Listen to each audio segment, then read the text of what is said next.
Hello दोस्तों, मेरा नाम है सूरजीत बशक और आज के इस वीडियो में मैं बात करने वाला हूँ मेरा जो IBPS RRBPO का इंटरव्यू हुआ था उसमें मेरा एक्सपीरियंस कैसा रहा और कौन कौन से क्वेश्चन मेरे से पूछा गया उसके बारे में।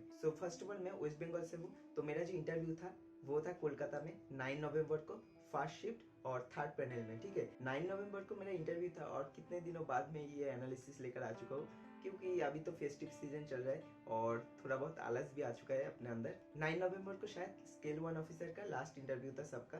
फर्स्ट ऑफ ऑल मेरा जो इंटरव्यू गया वो मेरे रीजनल लैंग्वेज यानी कि बंगाली में ही हो गया। ठीक है, और कई कई जगह पर मैंने इंग्लिश भी थोड़ा बहुत ऐड किया। सबसे पहले मैं इंटरव्यू सेंटर पर पहुंचा और उसके बाद थोड़ा बहुत वेरिफिकेशन के लिए टाइम भी लगा, लगभग 2-3 घंटे लगा।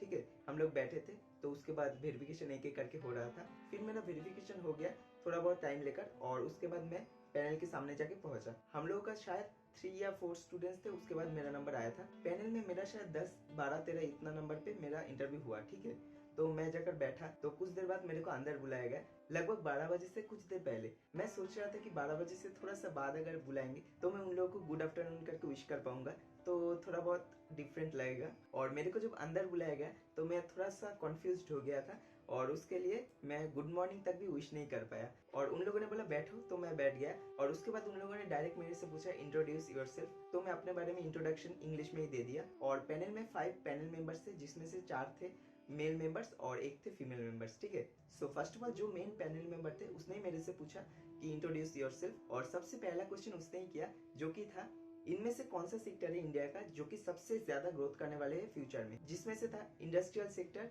सर्विस सेक्टर और एग्रीकल्चर सेक्टर। तो मैं थोड़ा सा कंफ्यूज हो गया और मैं बोल दिया इंडस्ट्रियल सेक्टर सबसे ज्यादा ग्रोथेबल है, मगर जो एग्रीकल्चर सेक्टर और सर्विस सेक्टर है उनमें भी ग्रोथ दिख सकता है, बहुत ज्यादा ग्रोथ दिख सकता है, मेरे को लगता है कि ऐसा होगा। तो पैनल मेंबर ने मेरे को बोला आपको जो लगता है मेरे को आंसर दो। तो यहाँ पर थोड़ा बहुत गेम बिगड़ गया था, तो मैं तभी बोल दिया था कि इंडस्ट्रियल सेक्टर ऐसा सेक्टर है जो कि बहुत ही ज्यादा ग्रोथेबल है। तो फिर उसके बाद मेरे से थोड़ा बहुत पर्सनल सवाल पूछा गया कि मैं कहाँ से रहता हूँ, मैं सिलीगुड़ी में रहता हूँ, किधर रहता हूँ, वैसा। तो उन लोगों का भी सिलीगुड़ी में जब पोस्टिंग हुआ था उसका एक्सपीरियंस मेरे को बताया। और फिर दूसरा पैनल मेंबर मेरे से पूछा गवर्नमेंट कोई स्कीम फार्मर्स के लिए देता है, और मैं थोड़ा बहुत कंफ्यूजन में पड़ गया और मैं बोल दिया KCC किसान क्रेडिट कार्ड। तो उन लोगों ने मेरे से पूछा वो तो लोन है और इसके बाद कुछ, और उसके बाद उन्होंने ही मेरे से बोला PMABY का फुल फॉर्म क्या है। तो मैं बोल दिया प्रधानमंत्री फसल बीमा योजना। फिर उन्होंने पूछा FD का जो ROI है वो क्या है, मतलब कि रेट ऑफ इंटरेस्ट क्या है। तो मैं बोला ये तो वेरी करता है बैंक टू बैंक। और उन्होंने उसके बाद ही बोला स्मॉल फाइनेंस बैंक का भी रेट ऑफ इंटरेस्ट बताओ।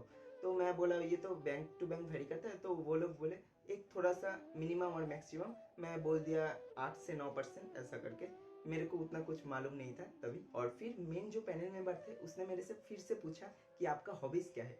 तो इधर को मैं डायरेक्ट बोल दिया मेरा हॉबीज म्यूजिक है। इधर को मैं सोच के रखा था अगर ये क्वेश्चन आएगा तो मैं जरूर बोलूंगा कि मैं म्यूजिक में गाना गाता हूँ और थोड़ा बहुत डिफरेंट स्टाइल के इंस्ट्रूमेंट्स प्ले करता हूँ, जो कि सच है। फिर मेरा जो इंटरव्यू है वो उसके तरफ आ जाएगा और उनमें से शायद कुछ क्रॉस क्वेश्चन आ जाता तो मैं चाहता था मगर मैं बोल नहीं पाया तभी, और इस अपॉर्चुनिटी को मैं मिस कर दिया। मैं जब इंट्रोडक्शन दिया था तो उसमें से एक लाइन में बोला कि I have been preparing for banking and insurance exam. ये जो इंश्योरेंस में शब्द यूज किया ये मैं अपने मर्जी से किया। मैं सोच रहा था कि पहले से ही मैं इंश्योरेंस को ऐड करूंगा ही करूंगा ताकि उनमें से थोड़ा बहुत क्वेश्चन मेरे से पूछा जाए, और वही हुआ। फिर उसके बाद एक एक करके मेरा इंश्योरेंस से ही सवाल पूछा गया। फिर उसके बाद थर्ड पैनल मेंबर ने मेरे से पूछा आप बोल रहे थे कि इंश्योरेंस का भी आप प्रिपरेशन कर रहे थे, तो आप बताओ बैंकिंग प्रोडक्ट और इंश्योरेंस प्रोडक्ट में डिफरेंस क्या है।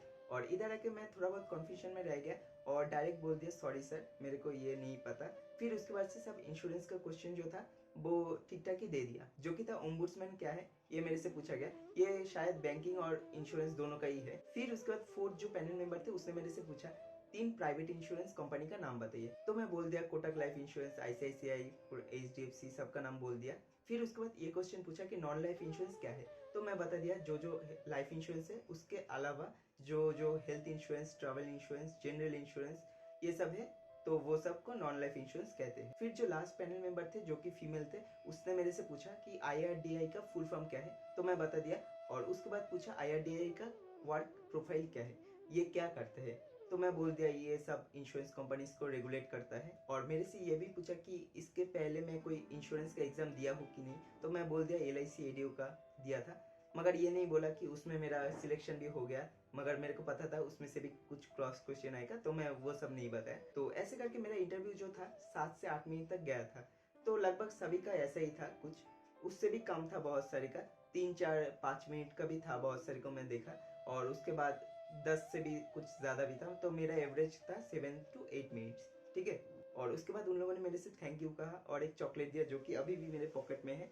ये रहा वो चॉकलेट, और जो कि क्या था, मेलो एक्लेयर्स का था।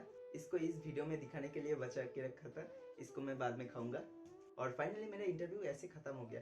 तो ओवरऑल मैं कहूँगा कि जो जो मेरे से क्वेश्चन पूछा गया, 2 या 3 क्वेश्चन शायद था जो कि मैं उतना अच्छे तरीके से जवाब नहीं दे पाया। एक तो मैं डायरेक्ट नो कर दिया, और जो 2 था तो उसको मैं थोड़ा बहुत कन्फ्यूजन में था, और बाद बाकी जो शॉर्ट क्वेश्चन था वो मैं ठीक ठाक ही दे दिया। अब देखते हैं रिजल्ट कैसा आता है, एकदम 2024 में फर्स्ट दिन को ही आएगा, तो देखते तभी क्या होगा। आई होप कि आप लोगों को वीडियो पसंद आए, और आप लोग भी अगर कोई इंटरव्यू दिए हो तो मेरे को कमेंट सेक्शन में ज़रूर बताना कि कैसा रहा आपका इंटरव्यू, और क्या क्या क्वेश्चन आपसे पूछा गया, ये भी एक शॉर्ट फॉर्म में मेरे को कमेंट करके बता देना। और आपको अगर वीडियो पसंद है तो लाइक कर देना। देखो आप लोगों के लिए मैं फिर से तैयार होके कुछ गेटअप करके फिर से ये वीडियो बना रहा हूँ।